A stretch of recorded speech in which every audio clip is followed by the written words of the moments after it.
నమస్తే మేడం. నమస్తే సార్. మీ పేరు? మహేశ్వరి. ఈ ఊరేనా మీది? ఈ ఊరే. రామకృష్ణపురం. రామకృష్ణపురం. ఏం పని చేస్తుంటారు మేడం? నేను టైలరింగ్ చేస్తా ఇంట్లో.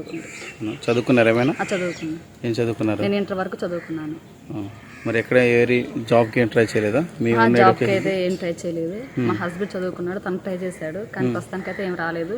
నేను టైలరింగ్ చేస్తూ ఉన్నాను, అతనేమో మామూలు బయట పనికి వెళ్ళిపోతాడు. మేము ఇక్కడే జీవనం సాగిస్తూ ఉన్నాం. ఓకే మేడం, ఇప్పుడు ఇది మీ గ్రామం దగ్గర ఇండోసోల్ కంపెనీ అనేది నిర్మాణం చేయబోతున్నారు. సో దానికి పొలాలు తీసుకుంటాము, మీ ఊరిని తీసుకుంటాము అని చెప్తున్నారు. ఈ విషయాన్ని మీకు ఇప్పటి వరకు ఎవరైనా కానీ వచ్చి తెలియపరిచారు మీ గ్రామంలో? మా ఊరు వచ్చి కలెక్టర్ కానీ ఎమ్మెల్యే గారు వాళ్ళు వచ్చి మాట్లాడేసి వెళ్ళారు, కానీ వాళ్ళు చెప్పిన వాటిలో మాకు క్లారిటీ అయితే లేదు. మాకు ప్లేస్ ఇస్తామని చెప్పారు, ఎక్కడైనా కానీ హైవే పక్కన అన్నారు, కానీ ఖచ్చితంగా ఏ హైవే అనేది మాకు చెప్పలేదు. ఇచ్చే ప్లేస్ ఏదో చెప్పి మేము అడిగిన చోట ఇచ్చినా మాకు అక్కడ కట్టుకునేడానికి కొంచెం డబ్బులు ఇచ్చినా మేము కట్టుకోగలం, మేము కట్టుకుంటాం. మాకు గవర్నమెంట్ కట్టించాల్సిన అవసరం ఏం లేదు.